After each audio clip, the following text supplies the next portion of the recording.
सबसे बड़े पिता है, उनके नहाने की भी वर्षगांठ है। आज के दिन उन्होंने घोषणा की थी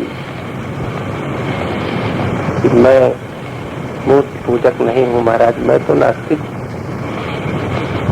तो आज उस महापुरुष की नास्तिकता की भी वर्षगांठ है। तो पिछले साल तो उन्होंने मुंह से कहा था, मगर अब की साल उन्होंने सचमुच करके दिखला दिया। इसके लिए बहुत बहुत धन्यवाद है। बोलो गुरुदेव भगवान की जय।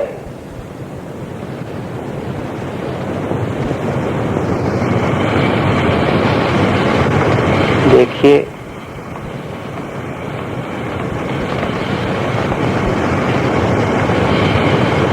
हर आदमी की एक ऐसी स्थिति होती है,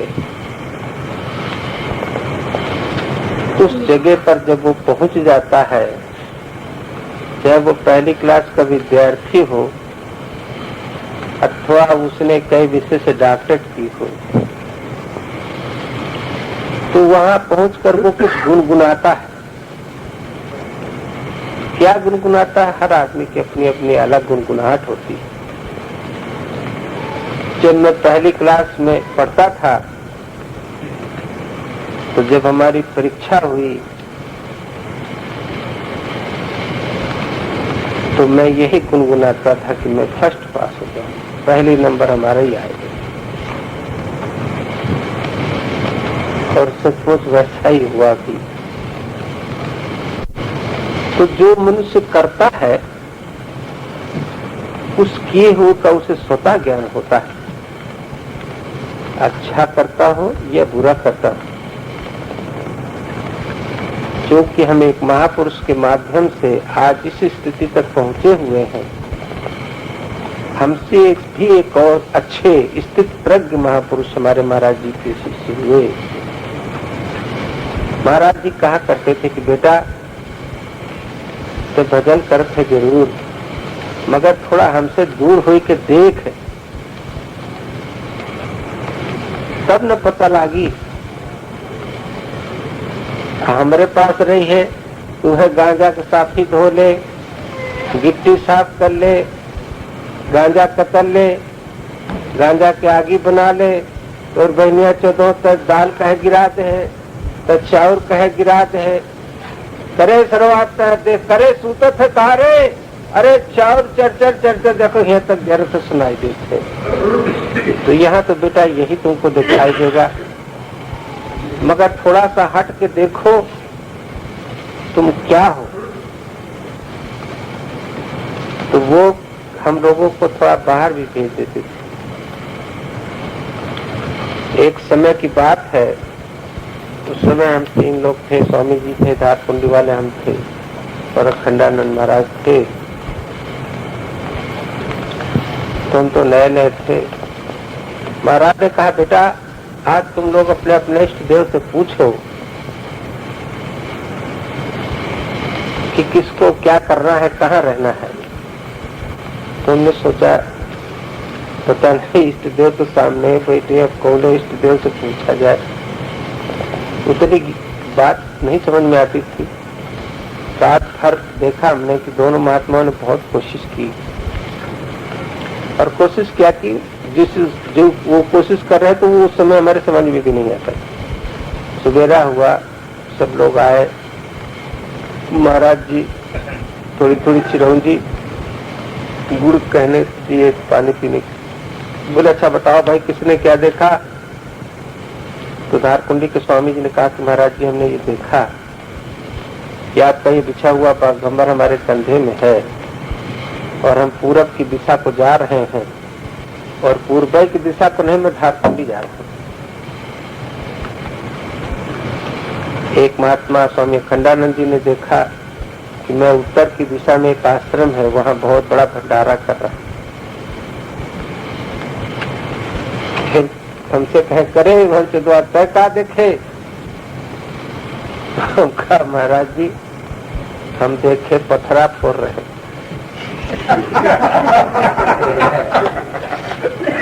गोबर डाल रहे हैं, लकड़ी काट रहे हैं, बस सबका बर्तन मांज रहे हैं, इसके अलावा हमको कुछ नहीं दिखाई पड़ा।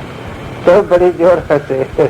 हंस के हमारी बात पर उन्होंने कोई व्याख्या नहीं की, और लोगों की बात पर तो थोड़ा 2-4 मिनट की व्याख्या।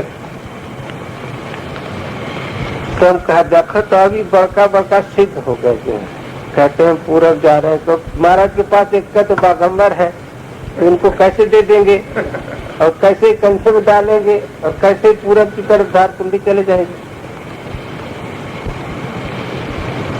एक समस्या थी समझने की, क्योंकि जो महापुरुष जिस स्थिति तक पहुंचता होता है उसको उस स्थिति का ज्ञान होता है, मगर उसके अगर वो एक कदम भी पीछे है तो उस स्थिति का अध्ययन वो नहीं कर सकता है। आप आंख के सामने एक तिनका खड़ा कर दीजिए तो पूरा पहाड़ तुमको नहीं दिखाई देगा। इतना बड़ा पहाड़ है मगर तिनका छोटा ही होता है। इसी तरीके से साधना की दृष्टि से अगर वो थोड़ा सा भी पीछे है तो अगले साधक की स्थिति को समझना बहुत मुश्किल होता है। 8 दिन के बाद एक नारायणानंद नाम के संत थे, आते जाते थे, अभी शिष्य घोषित तो नहीं हुए थे। उन्होंने एक बाघंबर पार्सल से दुर्ग जिले से भेजा और हम ही छुड़ाने गए, सिरसा बन गए तो वहां से लाए। तो हमने देखा उसमें बाघंबर है, तो हम कहा बस अब लगता है कि स्वामी जी खसक जाएंगे यहाँ से, क्योंकि ये बाघंबर आज ही महाराज जी बिछाएंगे और ये बाघंबर इन्हीं को देंगे, हमको तो देंगे नहीं। अब लगता है सचमुच की बात जो है बिल्कुल फुरे वाली। अब वहीं से वो बात हो गई। ठीक 8वें दिन स्वामी जी थोड़ा अलग रहते थे, महाराज जी आश्रम बन रहा था, तो वो कहते थे देखो तो ज्ञान में अज्ञान घुस गया है। इतना बड़ा महाराज जी का ज्ञान था, उसमें भी ज्ञान अज्ञान घुस गया। ईंटा पत्थर और रातों दिन तला को भंजन होता है। तो स्वामी जी को महाराज जी ने वहाँ बगीचा जहाँ है तो वहाँ झोपड़ी रखवा दी, तो वो वहाँ रहते थे और यहाँ हम लोग आश्रम में अपना काम करते थे। 8 दिन के बाद विदा हो गए। जब विदा हो गए तो जब एकांत पहुंच गए वो, तो जो जो अनुभूतियां हुई उनमें एक अनुभूति उनको और हुई जो इस समाज में सबसे ज्यादा प्रचलित है, वो है स्तुति महाराज। जो स्तुति है ना महाराज जी की, वो स्वामी जी की ही लिखी हुई। तो एक तो ऐसी चीज है कि हम कहीं पर खड़े हुए हैं और उसका अनुमान कर रहे हैं, और एक ऐसी स्थिति होती है कि जिसको हम देख रहे हैं। तो उन्होंने जब वो स्तुति लिखी तो ये तो उनका हृदय ही जानता होगा कि उस महापुरुष से शरीर के द्वारा जुदा होने पर किस विरह में और किस तरीके से उन्होंने वो स्तुति लिखी। उसका पहला शब्द है जय सतगुरु देवम परमानंदम अमर शरीरम अविकार। अब आप एक शब्द से विचार करें कि वही महापुरुष एक महापुरुष के पास रहने पर कह रहा है कि ज्ञान में अज्ञान प्रवेश कर गया है। ये मकान क्या है? महाराज जी ने हमको बताया कि गाछी बाछी दासी और साधु के तीनों फांसी। तब ये आश्रम बनेगा तो सेवक बढ़ेंगे तो भैंस पलेगी तो फिर दुनिया का खुरापात होगा। अब वही महापुरुष वहां पहुंचने पर क्या लिखते हैं कि जय। जय का मतलब तो आप समझ गए कि कोई एक अनोखी चीज प्राप्त हो, कोई एक ऐसा अनोखा अवसर आता है तो या तो भय वाला हुआ तो भयभीत करते, और या फिर अगर उत्साहवर्धक है तो फिर वो जय जयकार बोलता है। तो पहला शब्द है जय। किसकी जय? सतगुरु। आगे तीसरा शब्द है देवम। सतगुरु जो होता है वो दैवी प्रवृत्ति से भी परे होता है, मगर यह साधक अपने को संबोधित करता है कि मैं उस चीज को देख रहा हूं जो सत्य है, और जो सत्य है वही गुरु है। तो जय सतगुरु देवम। मैं उस दैवी प्रवृत्ति से, इसमें दो प्रकार की प्रवृत्ति है, एक आसुरी और एक दैवी। तो आसुरी प्रवृत्ति के द्वारा सतगुरु को नहीं पहचाना जा सकता, तो साधक वहां खड़े होकर के दैवी प्रवृत्ति से किसको पहचानता है? सतगुरु। उनकी रहनी कैसी है? परमानंदम। उसने सत वस्तु को देखा और गुरु के रूप में वर्ण किया, जिससे उसके अंदर दैवी प्रवृत्ति जागृत हुई। दैवी प्रवृत्ति जागृत होने पर उसने परम आनंद की अनुभूति प्राप्त की। तो क्या कहता है कि जय सतगुरुदेवम परमानंदम अमर शरीरम अविकारी। उसने ये भी देखा, स्थूल सूक्ष्म कारण, ये तीन प्रकार के शरीर होते हैं। तो दैवी स्वरूप जो होता है उसको सूक्ष्म स्वरूप कहते हैं। तो सूक्ष्म स्वरूप से खड़े होकर के और वो कारण स्वरूप को देखता है, क्योंकि गुरु कारण से भी परे होता है। तो जय सतगुरुदेवम परमानंदम अमर शरीरम अविकारी। कारण स्वरूप जो है वो नाशवान नहीं है, अविनाशी है। इसलिए वो कहता है कि उनका वास्तविक स्वरूप कैसा है? अमर शरीरम और अविकारी, विकारों से रहित है। तो फिर आगे क्या व्याख्या करता है कि निर्गुण।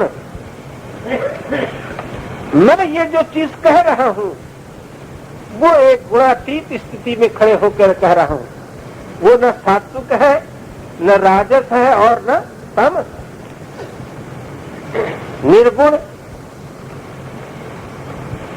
और जिस स्थिति पर मैं उनको देख रहा हूं तो वो मूल रहित भी है। देखिए, सूरज की कहीं जड़ नहीं है कि है कहीं, मगर आज यहाँ आप रख दीजिए सूर्य ऊर्जा वाला चूल्हा, तो देखो यहाँ आग जल जाएगी। जल जाएगी कि नहीं जल जाएगी? तो वो क्या कहता है साधक? आज तुम उस स्थिति को समझ लो, जिस महापुरुष की स्तुति करते हो, उस स्तुति के माध्यम से उस महापुरुष ने उसको कैसे पहचाना और उस महापुरुष की रहनी को कैसे पहचाना, और उस स्तुति के माध्यम से तुम अपने को कैसे पहचानोगे। इसमें तीन बातें। तो जय सतगुरुदेवम परमानंदम अमर शरीरम अविकारी। आगे क्या है कि निर्गुण, गुणातीत, मैं गुणों से रहित। निर्मूलम, निर्गुण भी है, निर्मूल भी है और साथ में स्थूल भी है। सूरज को देखा जाता है कि नहीं देखा जाता है? धूप को देखा जाता है, हवा को देखा जाता है, नहीं देखा जाता तो स्पर्श से पता लगता है।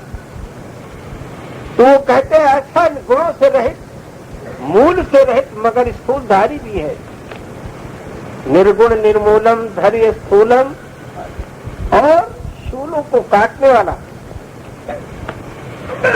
ये भी चीज नहीं है कि वो हमारे काम की चीज नहीं है। उसके द्वारा आज तक पता नहीं कितने प्रकार के शूलों का नाश हुआ है। वो प्रत्यक्ष प्रमाण दे करके कह रहा है कि काटन शूलम भव भारी। वो शूल कौन सा है? इस भवरूपी संसार को, इस भवरूपी संसार से जिसने हमें ऊपर उठा दिया। ये अनुभव कब हुआ कि शिष्य के अंदर जब वो विरह वैराग्य पैदा हुआ। सीता के अंदर वीरा वैराग्य नहीं था। जब उसने जयमाल डाली थी तब उसके अंदर, सीता के अंदर वीरा वैराग्य नहीं था। जब राम के साथ थी तब वीरा वैराग्य नहीं था। वीरा वैराग्य तो उनको हुआ कब? जब अशोक वाटिका में गए। हुआ कि नहीं हुआ? तो फिर वहां राम की कीमत उन्होंने पहचाना, और राम की तो राम की रही, राम दूत हनुमान की कीमत उन्होंने पहचाना।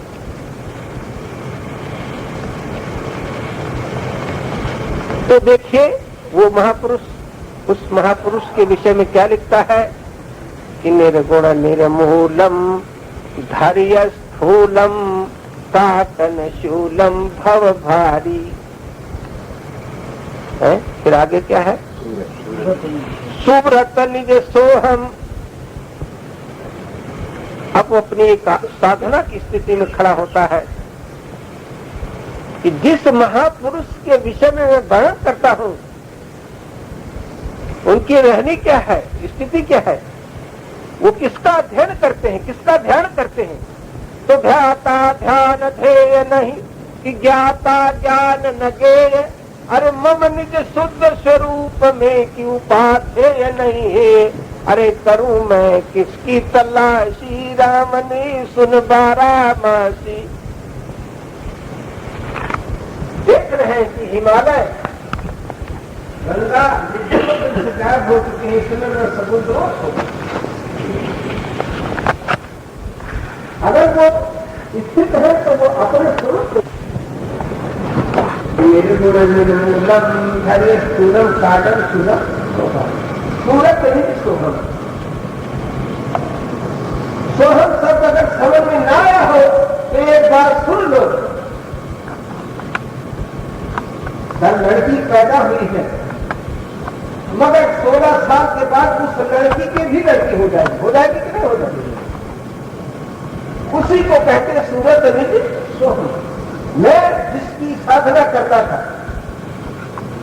मैं जिस महापुरुष का अनुकरण करता था, जिसके बताए हुए आचरण पर चलता था, आज मैं उसी स्थिति से बोल रहा हूं कि सूरत निधि सोहम कलिमल खोहम। अरे जन मन मोहम छवि भारी। पता जब साधक के वास्तविक स्वरूप को प्राप्त हो जाता है तो सूरत निज सोहम कलिमल खोहम। ये कल कपट, जिसका जो निष्कपट हो गया है वही निष्कलंक हो गया है। तो जब स्वतः उस अपनी वास्तविक स्वरूप की स्थिति में आ जाएगा तो ये कपट हमेशा के लिए जो है वो खत्म हो जाएगा। तो कहता है सूरत निज सोहम कलिमल खोहम है, जन मन मोहम छवि भारी। ये स्थिति कौन सी है?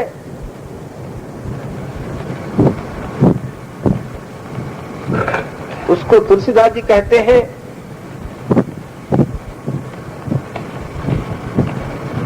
कि सुनि समुझहि जन मुदित मन। अरे मन जहि अति अनुराग और लहहि चारि फल अछत तनु की साधु समाज प्रयाग। जिसके अंतर जगत में वास्तव में ये साधना का पूर्ण समाज जागृत हो गया है, जिसके अंदर पूर्ण साधुता जागृत हो गई है, वो साधु समाज, वो स्थिति जब उसको प्राप्त हो जाती है, जागरूम मोर सुरत सुहागिल, वो जब सुरत रूपी सुहागिल जाग जाती है। एक और शब्द है इड़ा पिंगला दहिने बाएं। अरे धर सुषमन की गैल खिलाड़ी मनुआ चढ़ी अजपा में खेल। एक जाप होता है और एक अजपा होता है। अजपा जिसको जपना न पड़े, ऐसी स्थिति में जब साधक पहुंच जाता है तो उसी को कहते हैं सूरत निज सोहम कलिमल खोहम और जन मन मोहम छवि भारी। उसके चेहरे में कांति होती है, उसकी वाणी में एक ओज होता है, उस वाणी के शब्द में एक चोट होती है। कैसी चोट होती है? कि लागो लागो मोरे बाण, अरे कठिन कर का लागो लागो मोरे बाण। तो करिया काटे जियोगे भाई, गुरु काटे मर जाई। और जाके लागो शब्द का सोटा ताक ले बन का, ऐसा उसके अंदर एक शब्द में गुण होता है। सूरत निज सोहम, कलिमल खोहम, जन मन मोहम सविधारी। इस समय मैं शरीर से तो दूर हूं, मगर मुझे दिखाई देता है कि गुरु महाराज कहाँ हैं।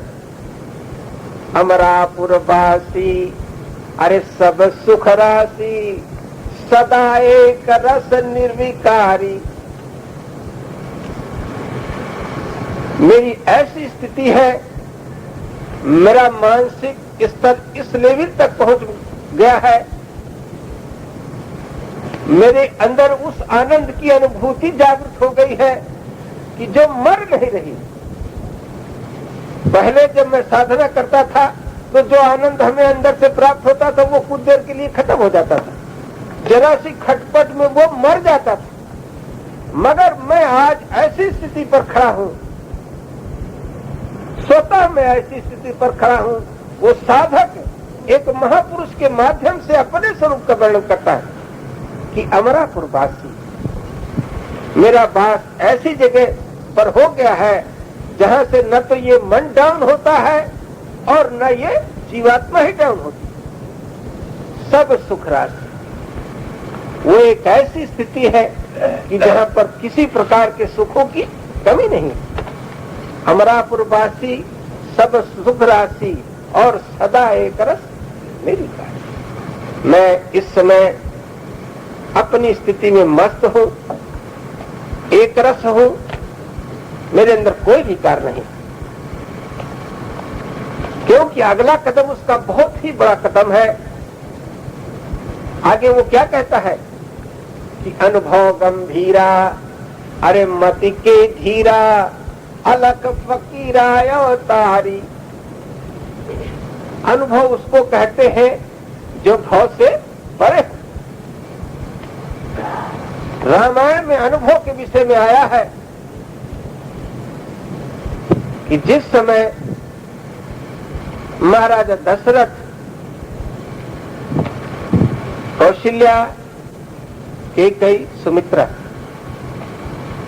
इनके साथ रहते हुए भी उस आनंद को नहीं प्राप्त कर पाए कि जिसको चौथेपन में प्राप्त होना चाहिए। ब्रह्मचर्य, गृहस्थ, वानप्रस्थ और संन्यास्त, ये 4 पन है। मगर ये तीनों पन बेकार चले गए। जितेंद्री भी हो गए हम, क्योंकि मेरा नाम दशरथ है।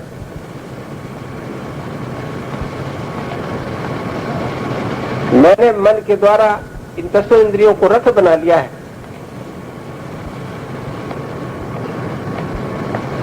कौशल्या, कौशल कहते हैं चमत्कार को। मेरा अंतर जगत कौशलमयी हो गया है। कैकेयी, जिसका पाठ है कर्तव्य का ज्ञान कराना, उसने राम को कर्तव्य सिखाया, उसने दशरथ को कर्तव्य सिखाया, उसने भरत को कर्तव्य सिखाया और स्वतः कर्तव्य का पालन किया कि एक समय राजा दशरथ का रथ की धुरी टूट गई थी, उसने उसमें प्रहार तक लगा दिया। तो ऐसे ऐसे अंतर जगत में कर्तव्य का पालन भी किया। सुमित्रा, सुमत को अर्जित किया। जहां सुमतितः संपत्ति नाना और जहां कुमतितः विपत्ति निधाना। ऐसी ऐसी साधना, कठोर साधनाएं की, मगर वो चीज प्राप्त नहीं हुई। चौथापन आ गया तो हृदय बहुत दुख लाग और जन्म गयो हरिभजन बिन। तो एक बार अरे भूपति मन माही और भई गलानी हमरे सुत नाही। वो वास्तविक ईश्वर की तरफ से कोई अनुभूति नहीं प्राप्त हुई, मगर वो महापुरुष कहता है कि नहीं, जब साधना करते करते हम इस स्थिति तक पहुंच जाएंगे तो हमारा अगला कदम क्या होगा? अनुभव गंभीरा, गंभीर अनुभूति प्राप्त होगी। वो कब होगी? कि जब हम महाराजा वशिष्ठ का जो है वो सानिध्य प्राप्त करेंगे। तो उन्होंने कहा नाम की स्थिति यहां तक पहुंचा देती है हमें कि वो संत सदगुरु से भेंट करा देती है। मगर मुझे अनुभव भी होते हैं और विश्वास भी जागृत होता है, मगर प्रतीति नहीं होती है। तब तक कि जब तक वशिष्ठ जी का हस्ताक्षर नहीं होता है कि राजन ये साक्षात भगवान का अवतार है, इनको जाने दो। तो ऐसे ही जब वो इष्ट देव हमारे हृदय में जागृत हो जाएगा तो क्या चीज प्राप्त होगी? गंभीर अनुभवी अनुभूति प्राप्त होगी। और वो अनुभवी अनुभूति पर सर्टिफाइड कौन कहेगा? स्वतः इष्ट देव करेंगे, हमारे गुरु वशिष्ठ करेंगे। वो महात्मा लिखते हैं, वो महापुरुष लिखते हैं कि अनुभव गंभीरा और मति के धीरा। उस जगह कुछ साधक के अंदर धैर्य आने लगता है, क्योंकि वशिष्ठ जी कहते हैं कि ये महापुरुष है जो हमें अनुभवी अनुभूति प्राप्त होती है, उसके साथ इष्ट देव का भी दर्शन होता है। अनुभव गंभीरा, मत के धीरा, वहां साधक के अंदर एक ऐसी महान गंभीरता आ जाती है कि वो आगे पीछे की बात से कभी नहीं सोचता है और निरंतर उस साधना में लग जाता है कि जिसके द्वारा नाना प्रकार की अंतर जगत में तर्कनाएं उठती हैं, वो समूह नष्ट हो जाती है। स्वभाव जागृत होता है, धीरे धीरे वो हमारा स्वभाव नष्ट हो जाता है। अनुभव गंभीरा, मत के धीरा, अलख फकीरा होता है। वो अलख जो लखने में नहीं आता था, आज उसको अलख कहा गया है। जब तक आप लखेंगे नहीं तब तक उसको अलग नहीं कह सकते। एक ऐसा शब्द है कि जब आप समुद्र के किनारे पहुंच नहीं जाएंगे तब तक समुद्र की वास्तविक व्याख्या आप कर ही नहीं सकते। तो जब मनुष्य समुद्र के किनारे पहुंचता है तो वो कहता है, अरे बाप रे बाप, एकर कोनो और छोर नहीं, लख लिया तभी वो उसको अलग कहता है, और अगर लखे न होता तो उसको अलग कभी कह भी नहीं सकता। तो अलग फकीरा, न उसे फिक्र है न फाका है, हर समय अपने में मस्त है। और अवतारी, आज इष्ट देव का अवतार मैं अपने हृदय में देख रहा हूं। इष्ट देव के चरण का स्पर्श हमारे हृदय में हुआ और यहां से हमारी वो ध्यान की बहुत ही परिपक्व स्थिति जागृत हो गई। जब तक कोई चीज हमारे इष्ट देव हमारे हृदय में जागृत नहीं होगा तब तक बाह्य अवतारों में हमारा ये मन कभी जो है वो रुक नहीं सकता। तो फिर क्या कहते हैं? योगी यत्वष्टा त्रिकाद दृष्टा कैवल पद आनंदकारी। जिस समय जब से घनश्याम इस दिल में आने लगे, अरे रंग जाने वो क्या क्या दिखाने लगे। तो जिस समय इष्ट देव का अपने हृदय में प्रादुर्भाव हो जाएगा तो क्या दिखाई देगा? रंग भूमि दिखाई देगी। उस ध्यान योग की एक अनुभूति दिखाई देगी। कौन सी? कि रंग भूमि जब सिय पगुधारी, अरे देखी रूप मोहे, गाड़ी रहे पताल में चमक। योगी अद्वेष्टा, अद्वेष्टा सर्वभूतानां मैत्री करुणेचा निर्ममो निरहंकारा सम दुख सुखा क्षमी। जिस समय वो ध्यान योग में प्रवेश करता है उसको वो महापुरुष कहता है कि योगी अद्वेष्टा, अद्वेष्टा सर्वभूतानाम। जिस समय ध्यान में मस्त हुए वो ध्यान रूपी धनुष, किसका धनुष है? शंकर का है। ध्यान में जिस समय साधक मस्त होता है तो हमेशा हमेशा के लिए उसका अहंकार जो है वो नष्ट हो जाता है। योगी अद्वेष्टा, वो अद्वेष्ट वृत्ति आ जाती है उसके अंदर कि किसको नहीं प्राप्त हुई कि भूप साहस 10 एक कहीं 12, अरे लगे उठावन करे न डर। न वो रावण को प्राप्त हुई, न वो बाणासुर को प्राप्त हुई। उस समय ये दो ही तो बड़े भाई बलवान थे, तो न ये कामी को प्राप्त होती, न क्रोधी को, न लोभी को, न मोही को, किसी को नहीं प्राप्त होती। अगर ये स्थिति प्राप्त होगी तो किसको प्राप्त होगी? अनुभवी संत को प्राप्त होगी। योगी अद्वेष्टा और त्रिकाल दृष्टा, उस समय देखिए ऐसी दृष्टि आ जाती है, उस समय एक ऐसी अनुभूति, एक ऐसा चमत्कार प्राप्त हो जाता है कि वहां योग, ध्यान योग और नाम योग दोनों अनुभूतियां इकट्ठी हो गई। नाम के द्वारा अयोध्या का परिवार आ गया और ध्यान के द्वारा जनकपुर का परिवार आ गया।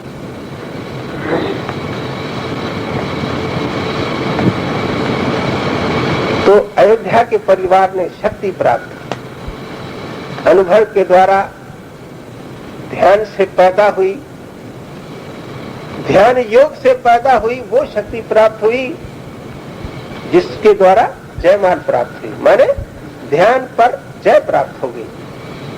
और जब ध्यान पर जय प्राप्त हो गई तो नाम और रूप ये दोनों इकट्ठे हो गए। अयोध्या का भी परिवार आ गया और जनकपुर का भी आ गया।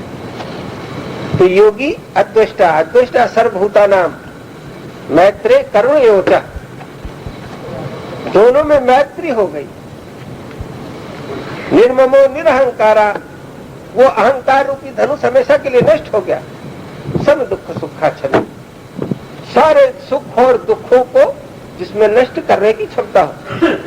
तो अनुभव योगी दृष्टा और त्रिकाल दृष्टा, उन्होंने कहा कि अगर इस स्थिति में रह जाते हैं, ऐ साधक, अगर तू इस ध्यान योग की स्थिति में टिक गया और आगे नहीं बढ़ा तो ये नष्ट हो जाएगी। इसलिए योगी दृष्टा, दृष्टि क्या है? त्रिकाल दृष्टा, आगे बढ़ो। कैवल्य पद आनंदकारी, उस कैवल्य पद की अनुभूति प्राप्त करना है। वो कैवल्य पद की अनुभूति प्राप्त करने के लिए जब साधक आगे बढ़ता है तो फिर क्या लिखते हैं? चित्रकूट ही आयो, मूल द्वार से खैच पवन को उल्टा पंथ धराता है। नाभि पंकज दल में सोती नागिन जाय जगाता है। मेरुदंड की सीढ़ी बनाकर शून्य शिखर चढ़ जाता है। निरंजन घर का भेद कोई पाता है। इस स्थिति तक पहुंचा हुआ ध्यानी अगर अयोध्या के सुख में भूल जाता है, योगी राज हो जाता है, राजयोगी हो जाता है और उस राजयोग को प्राप्त करके फिर रुक जाता है, तो उस विषय रूपी लब्धता को वो कभी नहीं जीत सकता है।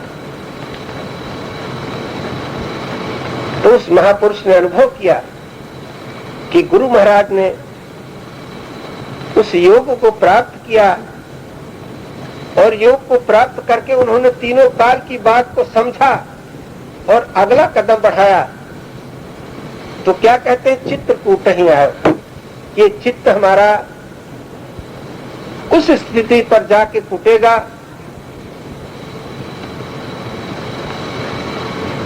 और जब ये चित्त कुट जाएगा, हमेशा हमेशा के लिए ये चित्त शांत हो जाएगा, तो देखिए यहाँ नाम और रूप, अयोध्या की पार्टी और जनकपुर की पार्टी और चित्रकूट की पार्टी, देखो तीनों इकट्ठी हो गए कि नहीं हो गए?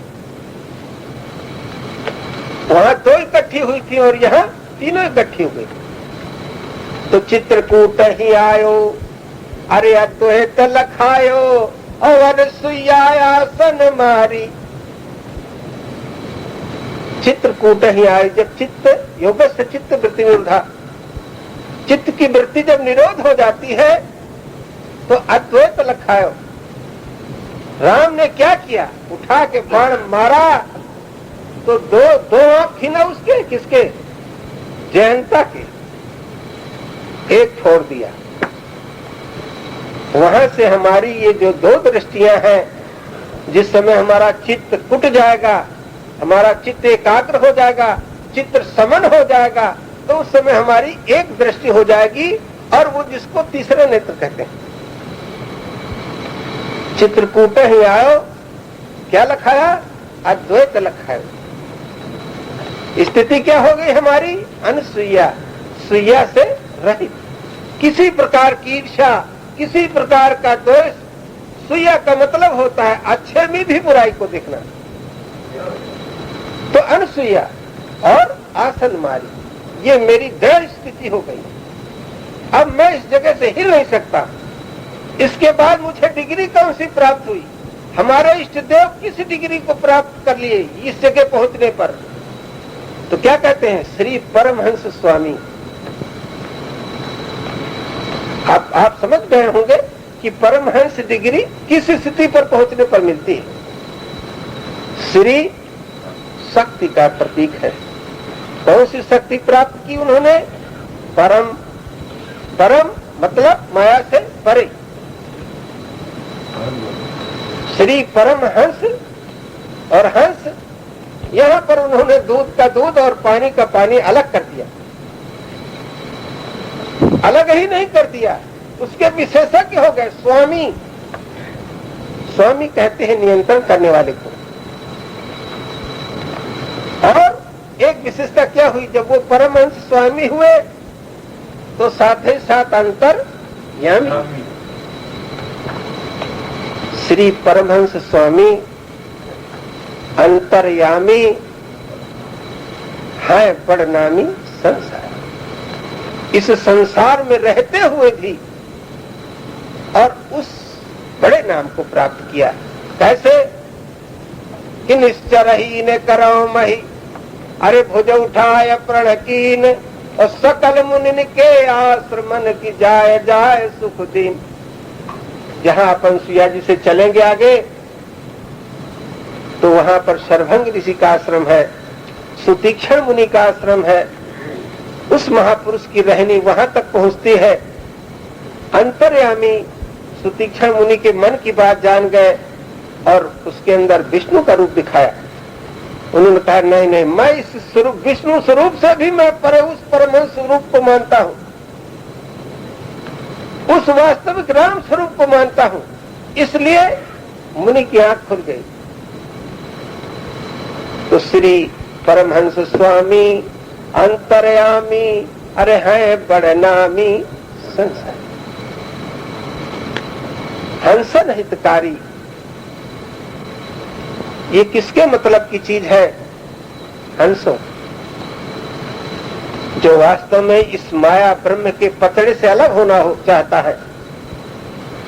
श्री परमहंस स्वामी अंतर्यामी है बड़नामी संसारी, हंसन हितकारी। वो हंस प्रवृत्ति को चाहने वाले कौन थे? देखिए यहाँ पर लक्ष्मण ने प्रश्न किया कि ईश्वर जीव भेद प्रभु, अरे सबे कहो समझाए, और जाते हो चरण रति की शोक मोह भ्रम। एक हंस ने प्रश्न किया परमहंस से। कौन थे ये दोनों? अरे उभय मध्य सोहत कैसे, अरे जीव ब्रह्म बीच माया जैसे। तो आगे राम है और पीछे लक्ष्मण है, और बीच में कौन है? माया है।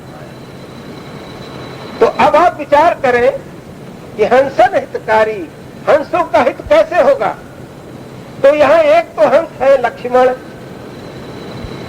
कि जिनके द्वारा सूर्पनखा की नाक कटवा दी गई, कामिनी है ना। प्रश्न किया था उन्होंने कि महाराज ये ईश्वर जीव का भेद कैसे दूर होगा? तो थोड़े मैं सब कहूँ बुझाई, अरे सुनहु तात यति मन चित लाई, कि मैं अर मोर तोर तय माया, और जही बस कीन है जीवन काया, कि गो गोचर जहाँ लग मन जाई, और सो सब जानहु माया भाई, और तेई कर भेद सुनो तुम सोऊ, और विद्या या पर विद्या दो। एक है विद्या और दूसरी है अविद्या। तो विद्या जो है वो तो ईश्वर के साथ में है, और अविद्या जो है वो जीव के साथ में। तो जिस समय वो सूर्पनखा आई, क्योंकि वो अविद्या थी, इसलिए जीव के द्वारा उसकी नाक कान जो है वो साफ कर। तो जब अविद्या को जीव ने नष्ट कर दिया, तो ईश्वर कहता है कि अगर हम विद्या को साथ में रखेंगे तो एक माया तो मेरे साथ में भी रह जाएगी। तो इसलिए देखिए उन्होंने विद्या का भी त्याग कर दिया। सीता जी का त्याग किया कि नहीं किया? तो विद्या अपर विद्या दो, एक दुष्ट तिसै दुख रूपा, और तापस जीव पर जहो कूपा, एक रचय जग गुण बस ताके, अपर विपरीत नहीं निज बल। तो क्या कहते कि हंसन हितकारी। अब ये दो हंस हैं, तामसी राजसी और सात्विकी, एक हंस और आगे है। तो लक्ष्मण ने तो एक का त्याग किया और राम ने एक का त्याग किया, और जब ये दोनों त्याग करके एक हो गए और जब आगे चले तो एक तीसरा त्यागी और मिल गया। वो कौन थे? शंका अर्ष शंकर। उनके साथ में कौन थी? सती थी। तामसी राजसी और सात्विक वो उनके इष्ट देव थे और वो उनके इष्ट देव थे। अब दोनों में होड़ लग गई। दो स्थितियां तो साधक पार कर गया, हंसन हितकारी और जग पगुधारी। अब आगे संसार का एक बड़ा भारी जो है कोतवाल खड़ा हो गया। तो सती कहती है नहीं माया सत्य है, और शंकर कहते नहीं ब्रह्म सत्य है, और दोनों में हो गए उठभेड़। वो कहते हैं राम ब्रह्म के पुजारी हैं, वो कहते हैं राम माया के पुजारी हैं। उन्होंने कहा भाई तो तुम नहीं मानती हो तो जा करके परीक्षा ले लो। तो उन्होंने कहा कौन सा नाटक का चुनाव किया जाए? तो उन्होंने तत्काल कहा भाई सीता ही बन जाओ। तो झट से देखिए सती जो है क्या हो गई? सीता हो गई। मगर उस ब्रह्म के पुजारी ने पहचान लिया। तो हंसन हितकारी, ये हंस प्रवृत्ति भी तीन प्रकार की होती है, सात्विक राजस और तामस। और तीनों प्रवृत्तियों में हंसों ने पहचान लिया। तो एक चौथी परिस्थिति और होती है आगे चल करके, वो होती है किसकी? नारद। अगर इधर ये तीनों त्याग न किए होते तो नारद जी आगे खड़े मिल जाते। क्या कहते हैं कि हमको तो आपने मना कर दिया था और तुम कहे साथे साथे ले भी हो, नहीं कह सकते। तो देखिए वो महापुरुष क्या अनुभव करता है कि हंसन हितकारी, अरे जग पगुधारी और गर्भ प्रहारी उपकारी। उस माया का गर्भ चूर कर दिया है, तब जा करके इसका इन तीनों स्थितियों का, तीनों हंसों का उपकार हुआ। तो हंसन हितकारी जग पगुधारी, अरे गर्भ प्रहारी उपकारी। तब वो साधक एकांत में अघात सांस लेता है कि हे भगवान, हे इष्ट देव, हे गुरुदेव, आज मैं अपने को इस सात्विक राजस तामस तीनों परिस्थितियों से परे में पाता हूँ। क्योंकि अगर इन तीनों परिस्थितियों से परे नहीं होगा तो वो पूर्ण रूपी पार्वती, वो पुरुषार्थ रूपी पार्वती का अवतार नहीं होगा।